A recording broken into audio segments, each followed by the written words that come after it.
Welcome to Distribution Talk with Jason Vader, the show where we dive into the stories, struggles, and solutions from business owners and thought leaders in the wholesale distribution market.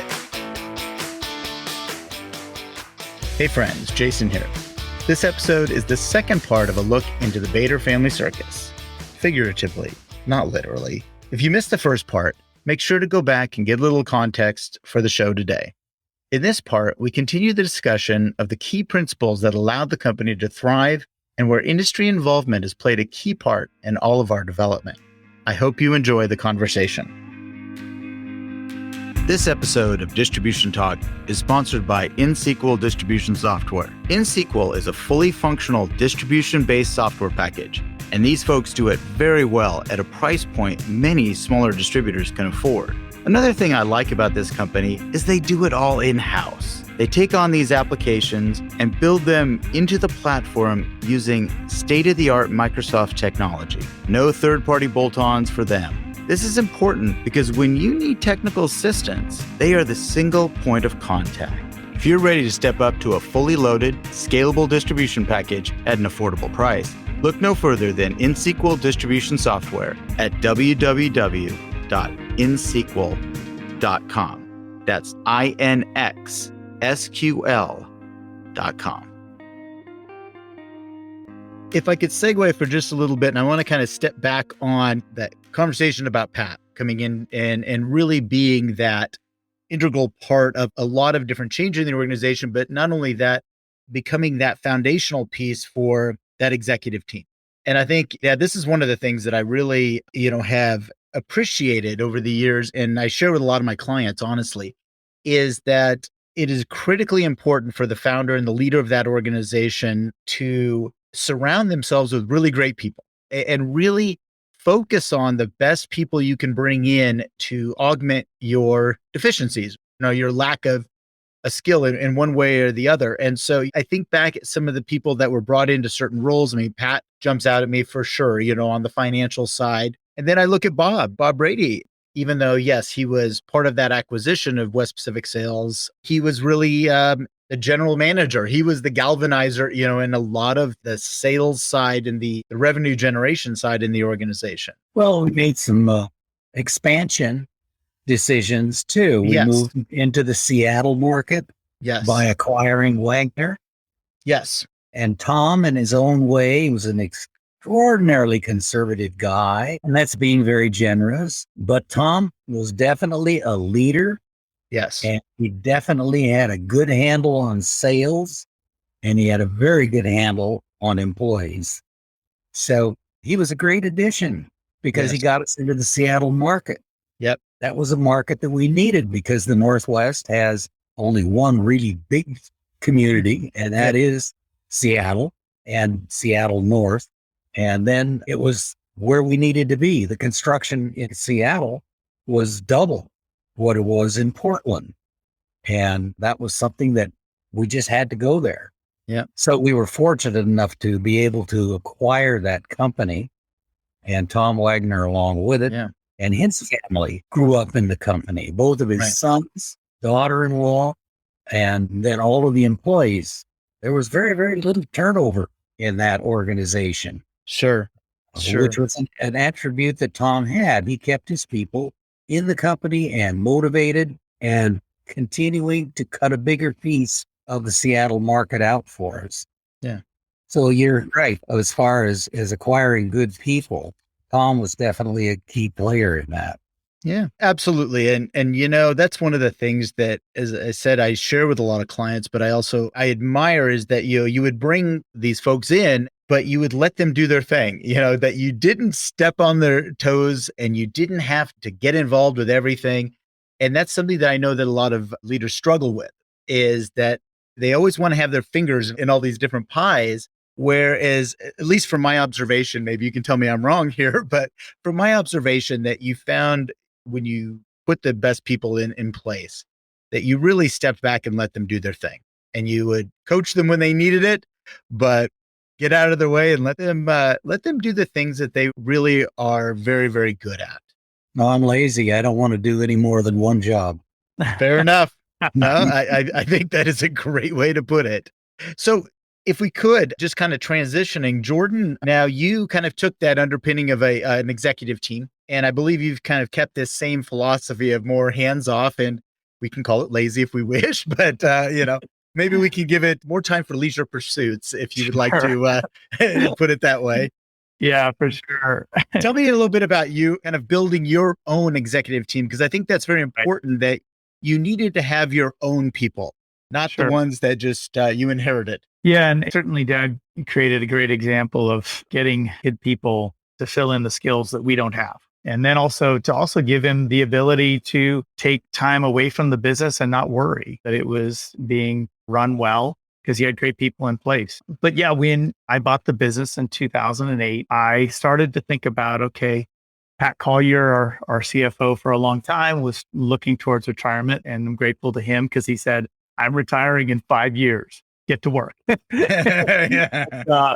So, Acme at that point really was homegrown. So the best thoughts, the best leaders that we had really came up within our own company and built a great company because of that intimate knowledge. As I was starting to look at where to take Acme next, we're a Northwest company, and we'd certainly tried to get outside of the Northwest and contracted back to the Northwest. I started to look at, I need people to help me grow. I can't be the only one focused on strategy and growth and vision. And not that I really was. Gary Nuttall, longtime Acme employee, great part of our exec team, was really helping me at that time with that. But I started to look at, I need to find people outside of the business to help us grow who've seen bigger companies than Acme. And subsequently, your partner, Marshall Jones, introduced me to a networking organization called YPO, Young Presidents Organization, that also helped me start looking at other businesses, helping me understand how other people build businesses, because I sort of long ago had tapped any knowledge I personally had on how to make a bigger business or a healthier business. But one of the things was I started to recruit a new CFO, and I strategically looked at the banking business, primarily because I could have also gone towards the accounting field, but I wanted to bring in somebody who had seen a lot of businesses succeed and fail. And I recruited a man named who's now my CFO and a friend, Anton Oler, because of that reason. There was two reasons that Anton really fit us. One, he was our banking representative for a while, knew our business, but also had a great network of professionals to help us look at other aspects of our business. And he had seen a ton of businesses that had done great things and done really poor things. And I wanted that experience. The other thing about Anton that I've always really admired is that he's very humble. And both he and others that I brought in, they spent, this is a man that I'm bringing in to be my CFO. His first action was to spend weeks in the warehouse doing driving positions on the counter in outside sales, really getting to know the business. He did not want to step into the actual role of CFO, which he started as controller, but step into that role until he knew all of the individuals and what their pain points were within our business. He didn't want to make decisions for them without getting to know them. I also brought in Jeff Fayborg from DeWalt. He had worked for DeWalt. I originally brought him in as a sales manager role. Poaching from the power tool guys. Yeah, absolutely. Because, DeWalt, as well as a lot of the manufacturers, have incredible professional sales training programs. And, Acme, again, we're homegrown. We do what feels right, which has gotten us a long way, but we needed something to kind of help us grow more. And Jeff brought that in and has also brought in other individuals, Brian Petrucci, who came and he's now moved on, but he brought in a training program, marketing program that's been incredibly successful. Both he and Jeff brought what we call our SLDP program, where we recruit from colleges, individuals, and they go through intensive training, and then they're able to move out into sales and branch manager roles. But again, these are things we talked about, we talked about needing, but the execution and the people to execute, we didn't have. And ultimately, I knew that I was limited in my knowledge and my skill set, and I need to go find smarter people. Yeah.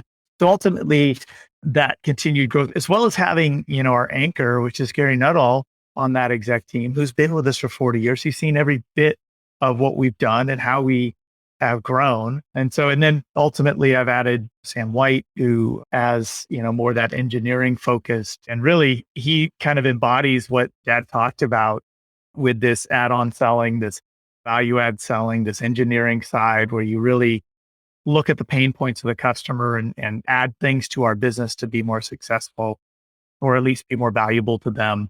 And then recently, and something I'm really proud of, I just want to say we added Megan White to our exec team. She's the first woman to join the team as vice president of HR. Here's an individual, no college degree, started out as my personal assistant, and was not very long after Megan started that I'm like, she is far too valuable to just cater to my, needs. And she started on her own, started taking on safety, started taking on HR functions, and eventually just became so invaluable. And then today she still is just, blows me away, as does most of my team, with ideas that she will bring for issues that I haven't even thought of. So yeah, the building of the team was critical. Ultimately it does get back to, I don't have to work as hard because of the team that I have. And that, again, that philosophy really started with Dad. It's funny. I think about when I share this with clients, and especially maybe younger business owners or presidents, and talk about, this progression of really trying to build out that team. I always ask this question, I guess it's the litmus test I have for, do you own a business or do you own a job? And I truly believe if you cannot step away from that company for 5 weeks, come back and the thing is still actually standing and running, you own a job. But if you can, and it is functioning and thriving and doing kind of what you hoped it was going to do after 5 weeks, you own a business. And that's, and frankly, the 5 week span was when Dad would go out on the boat for 5 weeks, and like, there's no magic to it. I'm kind of, revealing some of my tricks here on air, but that was really, the philosophy I saw. And it was something that I try to help clients emulate as much as possible, is to, hey, if you can step away from this thing and come back and it's still doing kind of what you expected it to do, you now own a business. So, Jordan, you talked about a little bit about going from, I think you said about 65 employees or employee families, to now over 300, even sometimes 350, depending on the day. If you wouldn't mind talking about that scaling up, it sounds like you got a lot of assistance, in your relationship with YPO. But what were some of the big pieces there? I mean, and so the big things that helped you scale and continue to help you scale at this point. I would be remiss if I didn't say that some of the scaling up is due to luck and being in the right spot. Going the Wayback Machine, in the late 90s, the three of us were approached by Whitecap to sell the business. And also another moment in time that I always refer back to. And I'm always grateful because Dad said to Jason, you and I said, what do you guys want to do? And I always think about that conversation. And stupidly, Jason and I said, well, we need to be as big as them, or, we need to grow. We don't want to sell to them and take that truckload, that wheelbarrow full of money. Let's just stay in the business. Yeah. But that started a sort of mindset of, those are the companies that we are competing with. And so to do that, we have to find ways, and I say it this way a lot, but we got to find ways to stay relevant to our customers because our customers are growing. And so a lot of companies would stay very profitable staying where they are. And there's nothing wrong with that. If we'd stayed as a Northwest company, we would have stayed very profitable and very successful. But our customers kept expanding out, and we really target the high-tech industry. We work on Intel projects and Facebook projects, any kind of data center. And as a result of doing that, our customers would drag us to different markets. Arizona, for example, because Intel is in Arizona, a lot of Oregon-based contractors there. Yeah. Prineville, of course. Yeah. The booming metropolis of Prineville. Booming. But what's interesting about that is that Prineville was one of our first small market locations. And now we have 3 small market locations that solely focus on that high-tech industry and data center industry. But, your real question is, how do you go from the want to the do, or the thinking about it and doing it. And for us, we looked at a number of different ways. Sometimes it was through acquisition, which we've made a couple of acquisitions. And then we've also opened locations. And, I'm not going to tell you which way is better because there's good and bad of every decision. And we've had acquisitions that, as we look back on, many would say, you shouldn't have done that. And I don't ever say that because I look at you make the best decision you possibly can given the information you have. Mhm. And once you make that decision, you need to own that decision. I'm a big believer in you make the decision and then you make it the right decision. You do all the research you can to make that decision. A certain company you want to buy. Once you buy it, there's things you didn't see, and there's things that you find out after the fact that you didn't know about. And now it's the work time. Try to make that culture fit, make adjustments. Maybe some individuals, the Acme way, which isn't the best way, but it's our way, the Acme way doesn't fit them. And they end up moving on. Finding ways to do that with dignity is always pretty critical. But, the only way to scale up, and I've listened to a lot of your podcasts recently, and I just love people talking about this culture. And I just listened to the most recent one, and I am truly amazed and I forget his name, at the individual. He's got 50 locations. He's in every one of those locations every year. Bill, yeah. It just blows me away. I was listening, and as I listened to him, it gave me ideas, but certainly a smaller down scale of what he does is what I try to do, is to get out to each location every year.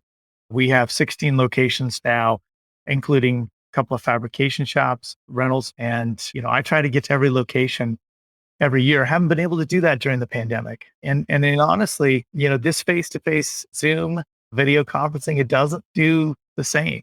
Right. There's no replacement for face-to-face conversations where you get to see body language, you get to know people outside of the formal presentation and understand what's important to them. And also have them understand that, we as a management team, as an exec team, we really care about their interests. And in the last couple of years where I haven't been able to do that, people start to make up their own answers, So anyways, this first few months I've gotten to now, I think 13 locations or plans for all 13 of the 16, and I'll have all of them done before the end of June. And as much work as that is, I come back fired up and charged from each of those meetings just because I get to see what is important to my employees and what pain they're having.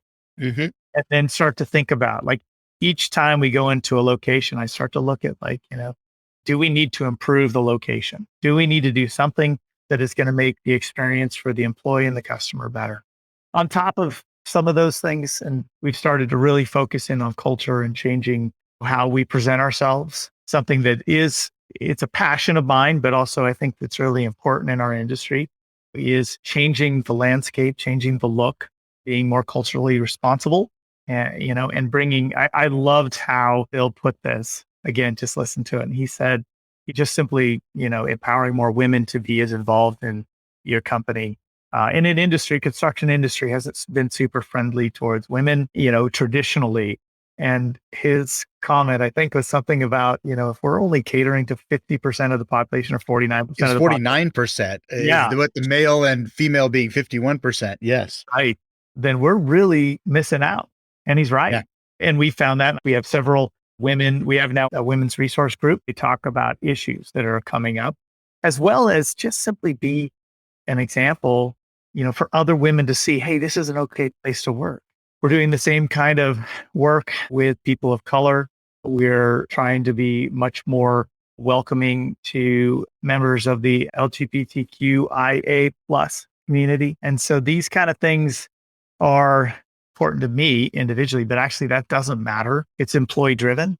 Yeah. These things that are important to our employees. And I think, really when you talk about, scaling an organization, that you do have to, because sometimes when you scale an organization, you do lose that culture and maybe that family feel and that family fit that, we spent so much time in when we were young, and probably what attracted us to remain in the company or to come back in as in a formal way, that as you grow locations, you get spread out, and maintaining a culture or driving culture in your organization becomes harder. It just absolutely becomes harder, and it has to become more deliberate. And I think that's really what you're saying, is that it is a deliberate action And no, I appreciate some of the things that Bill said in that previous show, and about if you're trying to recruit, why are you only recruiting 49% of the population? It's like going into the fight with one arm and one thumb tied behind your back.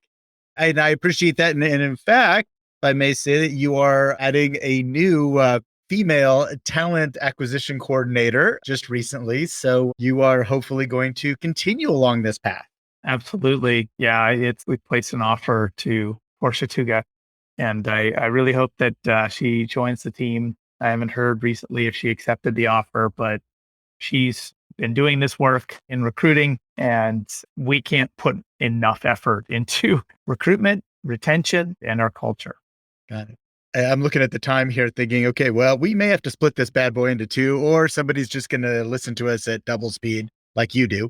One of the things I love to talk about, and I like to kind of wrap most of the shows up with, is talking about industry involvement and giving back to the industry. Because I truly believe most of the leaders I've had on believe that has actually really been an integral part of their career, is to turn around and look back at the industry as a whole and some of the groups that they belong to and raise their hand and become part of the leadership and the continuity of those organizations. So, Dad, if you wouldn't mind talking about maybe your involvement both with, briefly talk about Staffed Up, but more your involvement with Evergreen, because I think that's where you spent most of your time. Well, the thing you do there is you share what really works and you hide what doesn't work. There's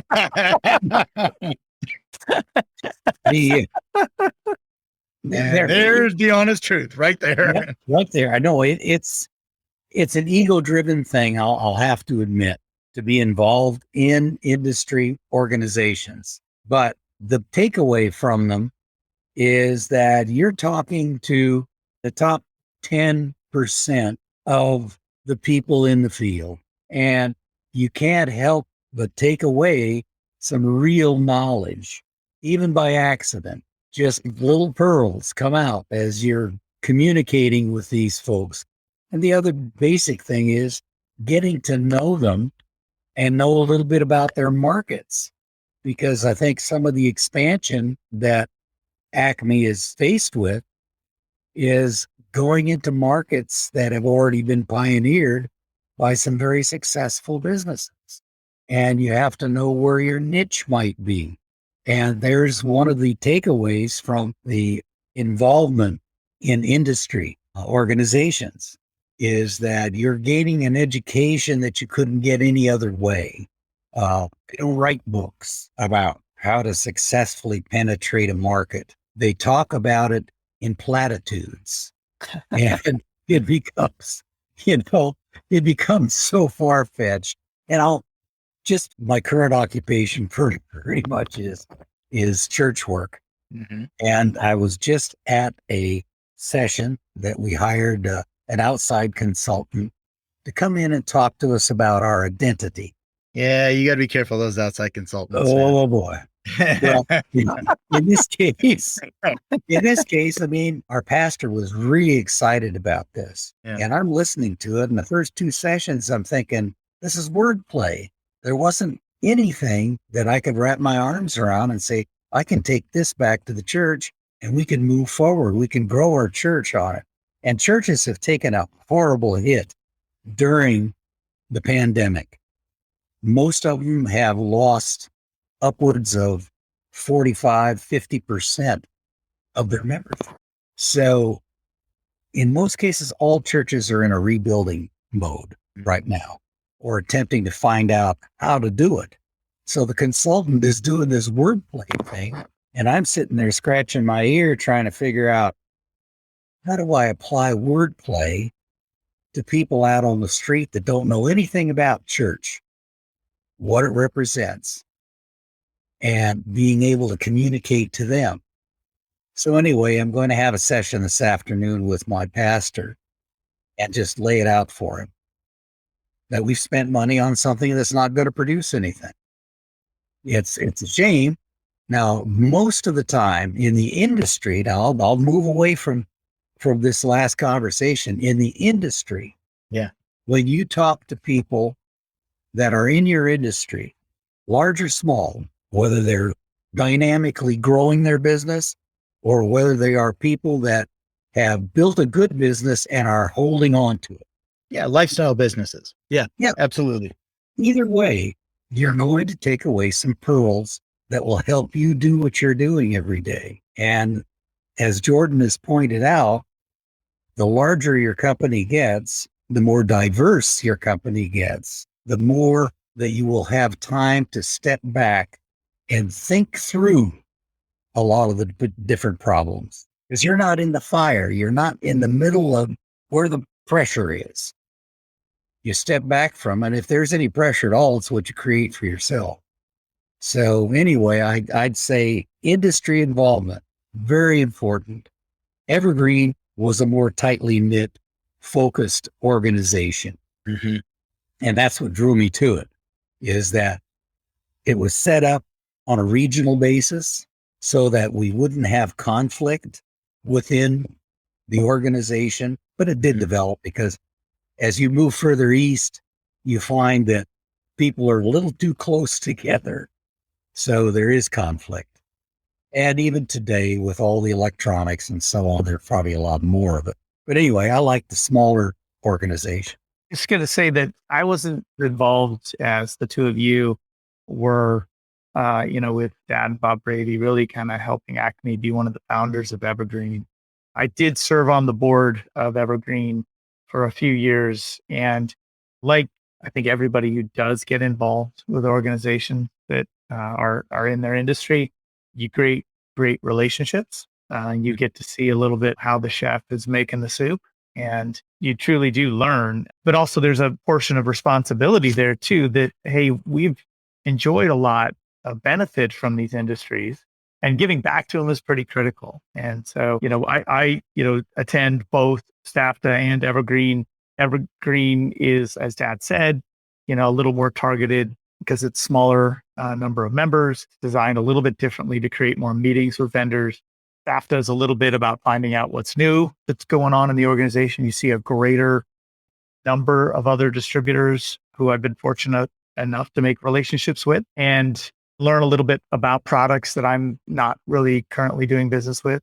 And so there's value in both. It's just, they're just differently run and they have different purposes. But I think getting involved with those industry groups is critical, just from a show of respect to the industry that's benefited us all. So I'm grateful, certainly, for the time that I've spent with them, and also kind of for the foundation that both of you laid for Acme. I've also, at this point, have been able to bring other individuals from my company into that involvement. So I think that's an important thing to do. It doesn't have to be the owner, leader of the company that's involved. Other people can get involved and find ideas and bring them back. Also want to say that, those organizations, as they evolve and struggle through this changing environment, they have continued to help build the foundation of what is Acme. And I'm certainly grateful for the leaders that started those organizations, because I don't know that we would be anywhere near the company that we are today without them. Yeah, absolutely. I mean, and I've shared this several times on the show, is that, I'm eternally grateful for my involvement with STAFTA. I was probably more involved with STAFTA than either of you, from a board level, and then eventually getting up to being honored with that presidency. But I think back to the reason I served. At first, I wasn't quite sure why I did it, and why I wanted to do it. And maybe, Dad, you might have a point there. There might have been a little ego-driven side there that I have to admit to. It was really apparent to me very quickly what I could learn from these very, very intelligent people, all the way through, from staff to board members, that all of them, had these amazing gifts that I could learn about, and I could give of myself as well. And I've always believed that, if you are willing to give of yourself into these organizations, those rewards will come back tenfold. And, I like to share with people that, granted, that was almost 20 years ago. I think it was right around 20 years ago that I was active on that board of STAFTA, but I can literally pick up the phone and call any one of those board members or any one of those presidents before or after, and they'll take my phone call, and we will have a great conversation, and we'll pick up where we left off. So those are amazing relationships. And Jordan, you alluded to, my partner, Marshall. he and I both served on that board, and we both feel very strongly about that industry involvement and that organization, and we wound up, we have businesses together now. So I think that there is this amazing benefit by being willing to kind of step aside from your own day-to-day life and say, you know what, I want to step up and I want to serve and I want to try to provide for the continuity of that next generation or those next people that are coming into it. Yeah, I'd also say, SAFTA was the place where a lot of independent reps were able to go and be involved and learn the distributors, learn what other reps are doing, and then get involved, get in front of vendors because, they have a difficult relationship there, always living on these 30-day contracts. That toughest part of the chain, man. Toughest deal in the chain. I would agree with you, Jordan. It also provided an avenue to really honor the value of independent reps. It doesn't always work for every company, but I found that Acme would solidify relationships with those independent reps because in certain companies or certain manufacturers we support, we really need those independent reps in markets where we're new and where we are the outsider coming in. And so whether it was at SAFTA or other opportunities, and again, Evergreen is doing a great job starting to educate reps regionally, but we would be selling ourselves to those independent reps. I look at my job as a distributor as selling myself not only to the customer, to my employees, but also to the manufacturers, and very much including, the field reps that are there every day. They know more about the jobs and the contractors out there than we will, being new. They're incredibly valuable. And at SAFTA, they have more of a role. Well, guys, as I kind of figured, we burned up a whole lot of time here, but thank you so much for taking the time to talk a little bit, Dad, about the history, and Jordan, where the organization has grown to and is going. I mean, those are phenomenal lessons. And again, thank you both, because really, I wouldn't be able to do what I do today if it hadn't been for you two. So really important for me. And I really appreciate, that support that you gave me when I got up there and resigned in front of a couple thousand people. All right. With that, I'm going to go ahead and call it. So again, thanks for taking the time. Yeah. Thanks, Dave. This has been a lot of fun. Yeah. Appreciate it. Thanks for putting it together. All right. Take care, guys. You bet. Thank you for listening. If you liked what you heard, consider sharing with your friends and colleagues. And don't forget to follow the show on your favorite podcast application. Links to sponsors, products, and services mentioned during this episode can be found in the show description area or at www.distributiontalk.com. Distribution Talk is edited and mixed by the brilliant team at the Creative Impostor Studios. This episode was brought to you by my company, the Distribution Team. We are a consulting services firm dedicated to helping wholesale distribution clients remove barriers to profitability, generate wealth, and achieve personal goals. To learn more about how we can help your company succeed, check us out at www.thedistributionteam.com.